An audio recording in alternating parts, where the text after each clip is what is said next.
Friends, welcome back to my channel visual art history Mahi S. Friends, आज 2-3 दिन से मैं वीडियोस अपलोड नहीं कर पा रही थी। कुछ प्रॉब्लम थी, कुछ तबीयत नहीं ठीक चल रही थी मेरी, इस वजह से मैं आप लोगों के लिए कोई वीडियो नहीं बना पा रही थी।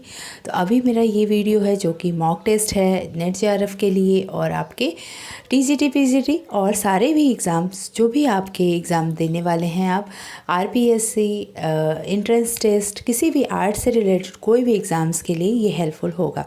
इसमें 20 क्वेश्चंस है और मेरे चैनल पे बहुत सारी वीडियोज़ हैं, आप उनसे अपनी तैयारी कर सकते हैं। आप अपने मेरे चैनल पे जाके बहुत सारे क्वेश्चन पेपर्स को भी देख सकते हैं और बहुत सारे मैंने आर्टिस्टों के बारे में सीरीज़ बना रही हूँ मैं, वो सारे कुछ भी आप देख सकते हैं। तो आपके लिए मेरा चैनल बहुत ही हेल्पफुल होगा। आप जिन्होंने सब्सक्राइब नहीं किया हो सब्सक्राइब कर लें और जिन्होंने सब्सक्राइब कर लिया हो बेल आइकन को प्रेस कर लें और लाइक करें, शेयर करें, अपने दोस्तों को भी शेयर करें, सब्सक्राइब करें। Thank you for watching my video and start करते हैं।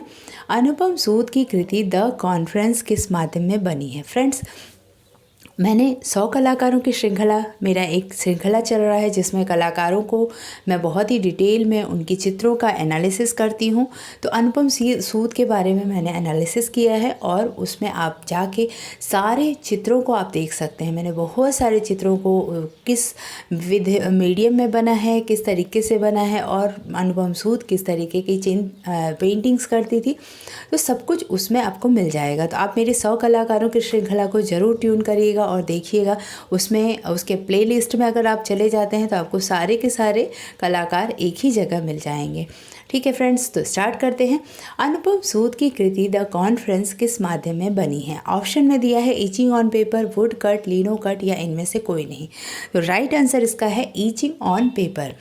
जो ईचिंग करके उन्होंने पेपर पर प्रिंट लिया है, तो ईचिंग ऑन पेपर। फ्रेंड्स, ये क्वेश्चंस बहुत बार आया है।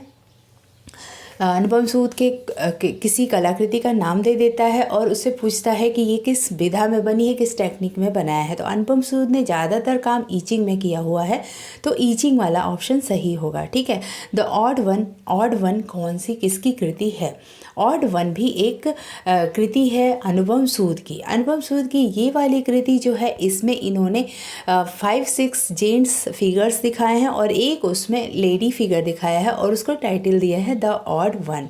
ठीक है। ये वाला मैंने फिगर भी अपने अनुपम सूद के जो मैंने वीडियोस बनाए हैं उसमें 100 कलाकारों की श्रृंखला में, उसमें आप जाके देख सकते हैं।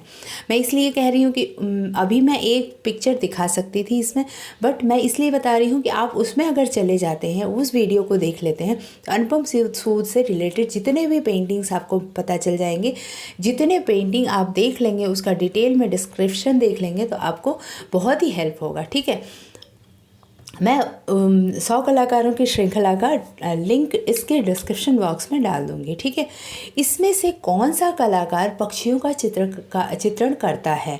देवकी नंदन शर्मा, JM महिवासी, KS कुलकर्णी, रामजी सुतार। तो राइट आंसर हो जाएगा ए, देवकी नंदन शर्मा।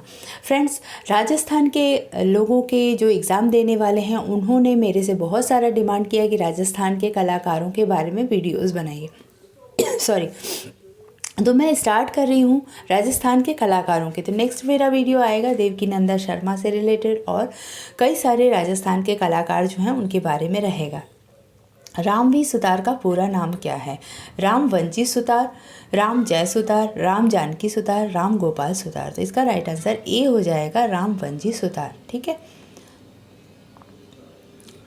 नेक्स्ट क्वेश्चन है, छत्रपति शिवाजी महाराज स्मारक कहाँ पर स्थित है? तमिलनाडु, महाराष्ट्र, केरल, गुजरात।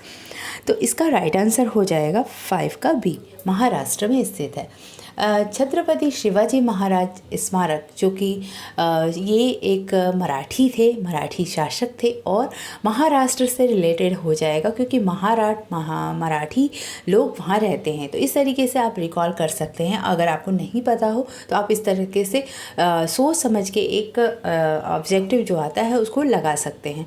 महाराष्ट्र में छत्रपति शिवाजी महाराज स्मारक स्थित है। काफ़ी ऊंचा है, ये काफ़ी बड़ा बन रहा है। छत्रपति शिवाजी महाराज स्मारक का डिज़ाइन कौन तैयार कर रहा है? ये बन रही है अभी। इसका डिज़ाइन पीवी जानकी, रामजी सुतार, सुदर्शन साहू या इनमें से कोई नहीं। तो राइट आंसर इस बी हो जाएगा, रामजी सुतार। राम वन जी सुतार है, सॉरी राम वी सुतार होना चाहिए था। ठीक है, स्प्रिंग टेम्पल बुद्धा कहाँ पर निर्मित हो रही है? ठीक है, तो स्प्रिंग टेम्पल बुद्धा जो है वो चाइना में हो रही है। Right answer is B. ठीक है, ये एक काफ़ी टॉलेस्ट बिल्डिंग बन रही है, सॉरी बिल्डिंग कहें या इसको स्टैच्यू कहें, स्टैच्यू कह सकते हैं। जैसे यहाँ पे स्टैच्यू ऑफ यूनिटी तैयार हुआ है, वैसे ही स्प्रिंग टेम्पल बुद्धा भी इंडिया चाइना में बन रही है, काफ़ी ऊंची है। ठीक है, क्वेश्चन नंबर 8 है, doctor BR Ambedkar memorial park कहाँ पर बनाया जा रहा है? महाराष्ट्र, आंध्र प्रदेश, तमिलनाडु या केरल में? तो राइट आंसर इसका हो जाएगा ए, महाराष्ट्र में। जो अम्बेडकर मेमोरियल पार्क है वो दादरा में बन रहा है, दादरा जो कि सी के किनारे ये बन रहा है। स्टैच्यू ऑफ इक्वालिटी क्या है? ठीक है, अब क्वेश्चन ऐसे घुमा के भी पूछता है। तो डॉक्टर भीमराव अंबेडकर मेमोरियल, वल्लभ भाई Patel statue, spring temple, Buddha. अब इन सब टेम्पल्स को आप जानते हैं और स्टैच्यू को जानते हैं, तो अब इसमें से किसको स्टैच्यू ऑफ इक्वालिटी कहा जाता है? वल्लभ भाई पटेल के स्टैच्यू को तो स्टैच्यू ऑफ यूनिटी कहा जाता है। पर अब ये मैंने जो पूछा इससे पहले doctor Bhimrao Ambedkar memorial park, तो इसको स्टैच्यू ऑफ इक्वलिटी कहते हैं। ठीक है, ये चीज़ याद रखिएगा, क्योंकि ऐसे क्वेश्चन कला से जो हम पढ़ाई करते हैं उसके अलग से भी बहुत सारे क्वेश्चंस आ जाते हैं। तो डॉक्टर भीमराव अंबेडकर मेमोरियल जो महाराष्ट्र में बन रहा है, दादरा के पास में सी के किनारे बन रहा है ये, और इसको स्टैच्यू ऑफ इक्वलिटी भी कहते हैं। तो आप इस तरीके से अंदाज़ा लगा सकते हैं कि भीमराव अंबेडकर ने संविधान की रचना की थी और वो सबको इक्वल बनाना चाहते थे। तो इस वजह से इनका जो स्टैच्यू बन रहा है, स्टैच्यू ऑफ इक्वलिटी, इनको भीमराव अंबेडकर मेमोरियल पार्क, वहाँ पे पार्क भी है, मेमोरियल भी है, इस वजह से इसका ये भी नाम जाना जाता है। ठीक है, तो ये काफ़ी इम्पॉर्टेंट क्वेश्चन मुझे लगा, इसलिए मैंने सोचा कि आप लोग को बता दूँ। स्टैच्यू ऑफ इक्वलिटी का डिज़ाइन कौन तैयार कर रहा है? अब पीवी जानकी, रामजी सुतार और सुदर्शन साहू, इनमें से कौन है? ठीक है, तो यहाँ पर भी रामजी सुतार ही इसका डिज़ाइन तैयार कर रहे हैं। ठीक है, इस समय जो पॉपुलर आर्टिस्ट है रामजी सुतार, उन्होंने ही इसको भी डिज़ाइन किया है। चैत्य भूमि कहाँ पर स्थित है? चैत्य भूमि जो है वो महाराष्ट्र, गुजरात, बिहार, तमिलनाडु। अब ये चीज़ आपको पता होनी चाहिए। कभी कभी ऐसा होता है कि कोई ऐसा क्वेश्चन उठा के पूछ देता है जिसके बारे में हम सुने ही ना होते हैं। ठीक है, तो हम ट्राई करेंगे कि कुछ ऐसे भी क्वेश्चंस जो मॉक टेस्ट में ले आएंगे हम वो भी तैयार करेंगे। ठीक है, तो चैत्य भूमि जो है वो महाराष्ट्र में है। Right answer is A, Maharashtra. Second question, Mahaparinirvan Diwas कब मनाया जाता है? 1 दिसंबर, 2 दिसंबर, 6 दिसंबर या 10 दिसंबर? आपने देखा होगा हमारे आर्ट फील्ड से भी रिलेटेड अगर 100 क्वेश्चन है तो उसमें एक डेट का ज़रूर आता है। तो आप अगर डेट अलग से कहीं पे पढ़ रहे हो तो ठीक है, मैं ऐसे बीच बीच में एक एक इन्वॉल्व करूँगी अपने मॉक टेस्ट में, जिससे आपको काफ़ी हेल्प हो जाएगी। महापरिनिर्वाण दिवस जो होता है वो 6 दिसंबर को मनाया जाता है। राइट आंसर इज सी, 6 दिसंबर को। ठीक है, अब ये क्या है कि it is situated beside the Dadar Chowpatty beach, Mumbai. Chaitya Bhoomi is a revered place of pilgrims of Ambedkar's followers who visit in million annually on his death anniversary. अब ये हमने जो चैत्य भूमि की बात की थी यही है, और वो कब इसको किसको समर्पित है? ये भीमराव अंबेडकर को समर्पित है। ठीक है, और इसका जो महापरिनिर्वाण दिवस है वो 6 दिसंबर, और ओपनिंग डेट इसकी जब ये बनी थी ये 5 दिसंबर 1971 को बन के तैयार हुआ था। छत्रपति शिवाजी टर्मिनल्स कहाँ पर स्थित है? ये क्वेश्चन कई बार आया है अपने एग्ज़ाम्स में। गोवा, मुंबई, गुजरात या पुणे? तो जैसे हम कभी कभी गेटवे ऑफ इंडिया पूछ लेता है, कभी इंडिया गेट पूछ लेता है, तो गेटवे ऑफ इंडिया मुंबई में है, याद रखिएगा। गेटवे ऑफ इंडिया कुछ इस तरीके से मुंबई में बना है जो कि काफ़ी चौड़े में है, और इंडिया गेट दिल्ली में है, और छत्रपति शिवाजी टर्मिनल जो है वो रेलवे स्टेशन है मुंबई का। तो ये बहुत ही फेमस है। राइट आंसर इस बी हो जाएगा, मुंबई का छत्रपति शिवाजी टर्मिनल कहाँ पर स्थित है? मुंबई में। मूर्तिकार राम वनजी सुतार को पद्म भूषण से कब सम्मानित किया गया था? तो 2012, 2014, 2016, 2015। आप भी एक बार अपने से ज़रूर सोचा करिए कि आपका क्या आंसर हो रहा है। अगर लगे कि मैं बहुत फास्ट कर रही हूँ तो आप मेरी वीडियोस जब मैं आंसर देने जा रही होती हूँ उसको पॉज करके अपना आंसर लगा के फिर मेरा सुना करिए, ठीक है। तो राइट आंसर सी हो जाएगा 2016। ओके, नेक्स्ट क्वेश्चन, मूर्तिकार राम वनजी सुतार को पद्मश्री से कब सम्मानित किया गया?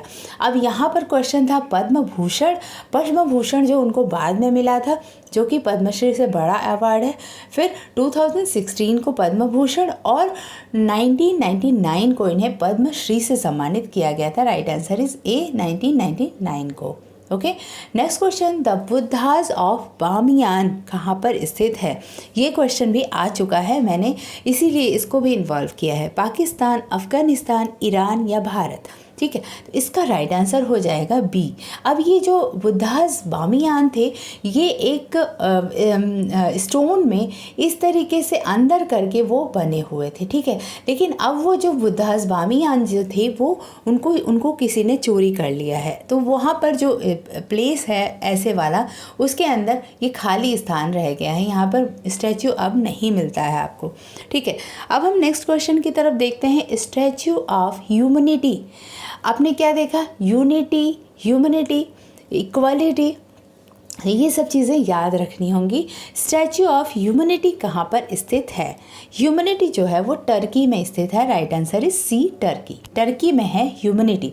ह्यूमनिटी वाला जो स्टैचू है, ऐसे एक मानव है, मानव खड़ा है और दो मानव हैं ऐसे खड़े हैं। थोड़ा सा रॉ टाइप का ये बना हुआ है और दोनों के हाथ ऐसे पकड़े हुए हैं नीचे की तरफ, सीधे स्ट्रेट खड़े हैं ये दोनों।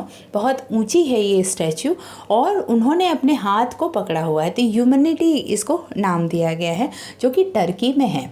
अब ये स्टैचू ऑफ यूनिटी के डिज़ाइनर कौन थे? ठीक है, तो ये जो डिज़ाइनर थे वो मेहमेट एक्सो, अहमेद जिया अकबुलूट, हलील एटिंडेर और हेल एसाफ, ये चारों के चारों आपके टर्की के ही हैं, टर्की के ही आर्टिस्ट हैं। इसमें से एक ने स्टैचू ऑफ ह्यूमनिटी बनाई थी, ह्यूमनिटी बनाई थी। तो राइट आंसर इसका हो जाएगा मेहमेट ऑक्सर। क्या होता है कि कभी कभी हम कोई क्वेश्चन ऐसा क्लिक कर जाता है एग्ज़ाम टाइम में कि हमने ये वहाँ पर पढ़ा था, अचानक से वो हम क्वेश्चन करके आ जाते हैं, तो हमारा एक क्वेश्चन सही हो जाता है, ठीक है। द किस नामक चित्र किस कलाकार का है? ये क्वेश्चन भी आ चुका है नेट के एग्ज़ाम में। ये इसमें इसने पूरा जो पिक्चर है वो दिया था और उसके बारे में बहुत सारे क्वेश्चन पूछता है जो आजकल नेट में, वो वाला क्वेश्चन था ये। द किस नामक चित्र किस कलाकार का है? तो ये राइट आंसर ए हो जाएगा, गुस्ताव क्लिम्ट का है। Right answer is A, Gustav Klimt. बहुत ही अच्छे क्वेश्चंस हैं इसमें। आर्ट नूवो क्या है? अब हम बात करेंगे आर्ट नूवो की। अभी कुछ ही दिन पहले जो HSSC का जो एग्ज़ाम हुआ था, हरियाणा स्टाफ सिलेक्शन कमेटी का, तो उसमें ये क्वेश्चन आया था, आर्ट नूवो क्या है? एक सजावटी कला है, ये एक मूर्ति कला है, एक चित्रकला है या एक लोक कला है? तो आर्ट नूवो जो होता है एक सजावटी कला है। अब ये इसमें क्या होता है कि अप्लाइड आर्ट की तरह इसको सजावटी बनाया जाता है। इसमें क्या होता है कि कुछ सिरेमिक के काम भी होते हैं, कुछ चेयर भी होती है, कुछ पेंटिंग्स भी होती हैं, कोई फ्लावर भी होता है। तो ये सारा कुछ जो होता है वो सजावट की कला में एक तरह से सजावट की तरह से उसको प्रेजेंट किया जाता है। तो इस वजह से इसका नाम आर्ट नूवो पड़ गया। मैं वेस्टर्न का पढ़ाऊंगी तो धीरे धीरे सारी जो एक्टिविटीज़ थी वेस्टर्न में वो सारा भी कराऊंगी, तो आर्ट नूवो भी उसके साथ मैं कराने के प्लान में हूँ। मैं धीरे धीरे कर रही हूँ, थोड़ा सा मेरे पास टाइम नहीं होता, इस वजह से मैं एवरी डे आपके सिलेबस को बिल्कुल फास्ट नहीं ला पा रही हूँ। मैं धीरे धीरे करके सब कुछ कवर कराऊंगी और मेरे चैनल पे भी बहुत सारी चीज़ें पड़ी हैं, तो आप उसको देखते रहिए और अपने एग्ज़ाम की तैयारी करते रहिए। आप बुक से भी पढ़िए, यहाँ से भी पढ़िए, ठीक है फ्रेंड्स। आपको ये वीडियो कैसी लगी? लाइक, शेयर और सब्सक्राइब ज़रूर करिएगा। जिन्होंने सब्सक्राइब नहीं किया हो कर लें और बेल आइकन को प्रेस कर लें। बहुत ही हेल्पफुल वीडियोज़ बनेगी मेरी। Thank you for watching my video and keep watching, keep learning. Bye bye.